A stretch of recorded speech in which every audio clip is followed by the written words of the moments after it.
बिस्मिल्लाहिर्रहमानिर्रहीम अस्सलाम वालेकुम वरहमतुल्लाहि वबरकातुहू। जी दोस्तों, क्या हाल हैं? ठीक हैं? खैर खैरियत से हैं दोस्तों? आज रात जो है ना बहुत बड़ा नुकसान हो गया, हमारे बहुत सारे चेक्स एक्सपायर हो गए। आप देख सकते हैं, एक दो दोस्तों, तकरीबन दोस्तों ये जो है ना 1 दर्जन के करीब जो है ना चूज़े एक्सपायर हुए। और आप कोशिश करें दोस्तों, ये जो अपना अप्रैल है इसके एंड में या मई के इब्तदाई दिनों में, इस सीज़न में जो ये 2-3 मंथ गर्मियों के हैं, हैचिंग बिल्कुल भी रोक दें, क्योंकि इस वजह से गर्मियों की शिद्दत बहुत ज़्यादा है।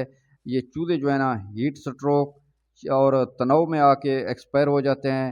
अगर इनको नीचे जो है ना थोड़ा-सा ज़मीन गीला कर दें तो भी इनको जो है ना बहुत सारी नज़ला ज़ुकाम वग़ैरह लाक हो जाता है चूज़ों को।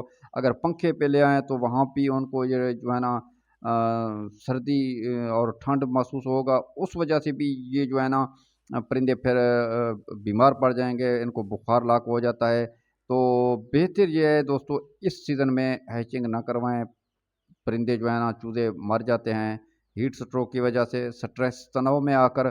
तो ये देखें, आप देख सकते हैं कितना बड़ा नुकसान हो गया हमारा एक ही रात के अंदर। तो ये कोशिश करें कि इस मौसम में दोस्तों, अगर आपके हैचिंग निकल भी आए चूज़े, तो इनका जो ग्रो होगा वो बहुत कम हद तक होगा। अगर आपके चूज़े होंगे 2 मंथ के तो लगेंगे 1 मंथ के।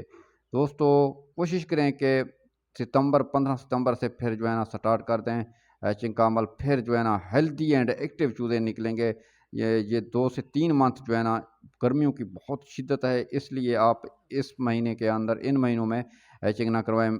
उम्मीद है ये आज की इन्फॉर्मेटिव वीडियो आपको पसंद आई होगी। वीडियो पसंद आई तो लाइक कर देना, चैनल पे पहली बार आए तो हमारे चैनल को सब्सक्राइब करके साथ बेल आइकन को भी प्रेस कर दें। मिलते हैं नेक्स्ट वीडियो में नए वीडियो के साथ। अपना बहुत सारा ख्याल रखिएगा, दुआ में याद रखिएगा। तब तक के लिए अल्लाह हाफिज़। Thanks for watching.